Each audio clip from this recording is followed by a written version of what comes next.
Is there a self-assessment that someone can do to figure out if they're coachable or not?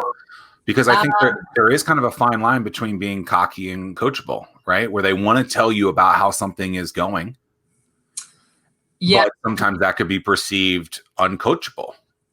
Yes. And I think part of it is assessments. I mean, we have some business assessments, but I would say there's a couple of interesting personality assessments. And that's one of the things that I think is, I referred to this earlier, but one of the things we do at 757 Accelerate for the whole first week, we do 5 full days of diving into each founder's strengths. We teach them how to lean into those strengths. We give them a bunch of examples.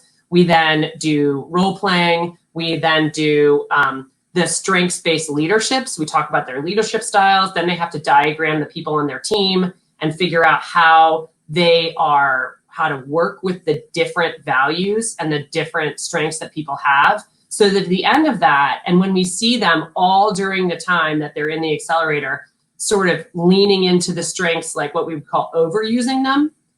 And that can lead to, like you said, sort of a defensiveness or a being cocky or a just frankly not listening. Even if you don't like it, you just listen and you're sort of like ask clarifying questions. So I would say there's a couple. I mean, one of them is the strengths leadership test that, and you really figure out what your strengths are. And then the idea is, well, you need to work on some of your weaknesses. You really lean into your strengths because that's when people are at their finest and are the most in flow and performing at their highest. So a lot of times we've had founding pairs and we've done some strengths work with them and we've figured out that really their roles should flip-flop because the things that a COO does is really more detail-oriented and execution-oriented, and this person really, really, really is a visionary. And so we've talked about some of those roles and switching around teams, but we try not to have like a baseline litmus test for a certain kind of founder, but it's, some basic things like, do you listen? Are you able to take in information? Can you answer the questions? Is there an authenticity to your passion for what you're doing? And when someone asks you a question, do you actually answer it even if you don't like the answer? So those are some basic things that I would say can get you kicked, sort of make it really difficult for us to want to bring you into this very intimate environment for 12 weeks.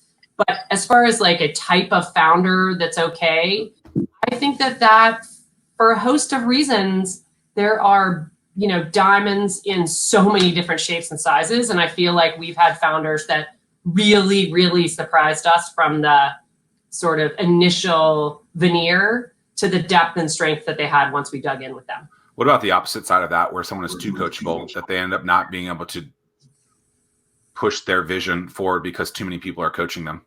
Yep, I've had 2 of those. And it was every single mentor session they went to, it was like they had just met the Messiah. And it was like, whatever that person said is it, I've got to do that, even if it was 180 from last week's person. And, what that requires is that's why there's a little bit of the consistency of having a staff at the accelerator around that just watches the progression, and you have to bring them back. And that's why that first week of what's your why? Why do you do this? What does success look like for you? When are you the happiest? What gets you up on the worst days? We go back to that and we say, okay, how does this fit with your vision for where you're going?